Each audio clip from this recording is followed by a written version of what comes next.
Hello everybody, hope so everyone is doing well. So today in this video we will be mainly discussing on understanding the addressing modes in a computer architecture. So let's begin. So to begin with, what is an addressing mode? So this addressing mode is nothing but it's a term. The addressing mode refers to the way in which the operand of an instruction is specified. So the addressing mode specifies a rule for interpreting or modifying the addressing field of the instruction before the operand is actually executed. So now to understand it in a more smoother way, so you can imagine you have a CPU here and you have some memory allocation in your hard disk or something. So now as you want to find the specific location where your memory is stored, so you need to path the memory. So you can imagine like your computer memory like some a city where there's different memory or something like a buildings. So and the yellow things what you can see are some network or roads, so which provide a way or a path for the CPU to go and connect or fetch the data from the memory location.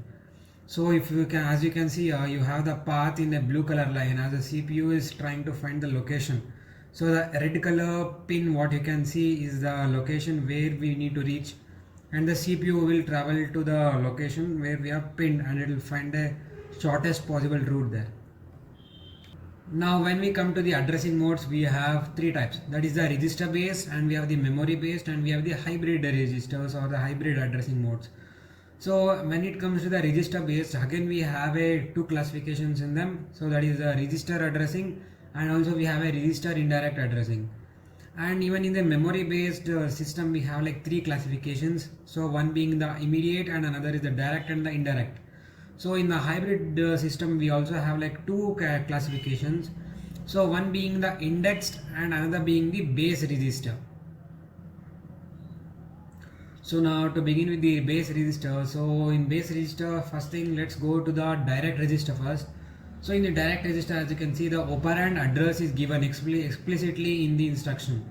So example you can take as a variable, that is MOV of A and a 5000. So we move the contents of the memory address, that is 5000, into a register A. So this is what happens in a direct register, the things get registered directly. So then we have the indirect register. So in the indirect register, as you can see, the operand address is held in a registry or a memory location. So example, as you can see here, MOV of A, so it is stored in an array, something like an array, that is a B. So here what we are doing is we are moving the contents of the memory address that is stored in the register B into the register A.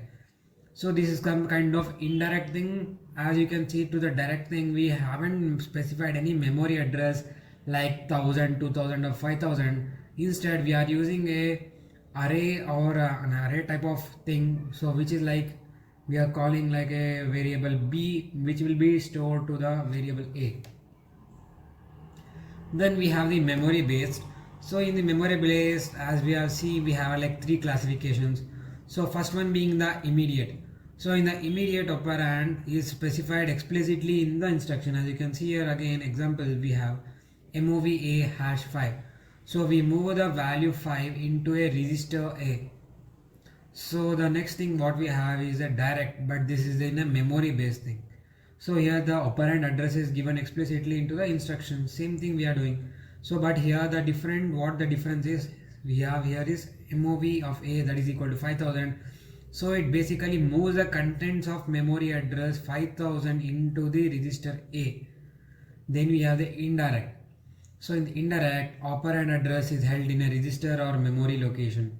So example we have like MOV of A, that is B, and it moves the contents of the memory address registered in B into the register A.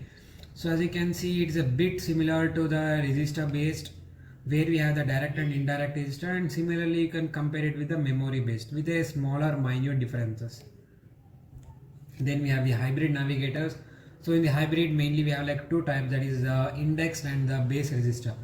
So in the indexed, what we do is we add a constant value or a value from another register to the contents of a register to form the effective address. So example, as you can see here, we have MOV of A and SI plus 10. So here basically what we are doing is we move the contents of the memory address calculated by adding 10 to the value in a register SI into a register A. So imagine you got some of your memory location address as like some 20.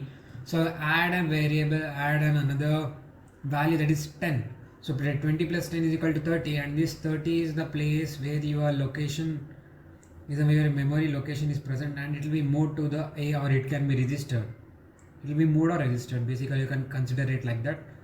So then in the base register we have the similar to the register indirect addressing, but we use a base register. So here in the example, as you can see, we have MOV A, then we have the BP. So then we have the move contents of the memory address stored in the register BP into the register A. So this is what the base register is. Then let's take a look into the importance and the applications of the addressing nodes. So the main importance is choosing the right addressing mode for each operation is like picking the optimal routine in the city. So it influences a program. It can be in the terms of speed, size and flexibility. So these are the main three factors which play a major role in the operation of a program what you have written. So if you offer better speed, if it has a better size and it provides a better flexibility, so then we can say it is one of the most efficient code you can have, and it can be easily adopted in most of the areas or most of the fields. So another thing what you need to take a look on is, so beyond that, the mastering addressing modes empowers programmers to write elegant and optimized assembly language code directly communicating with the computer's hardware. So as you can see, it helps in that communicating directly with the computer's hardware. So it's a must that we need to have an optimized and one of the most efficient code written to it. So that's it guys, that's it in this session about the addressing mode. Thank you.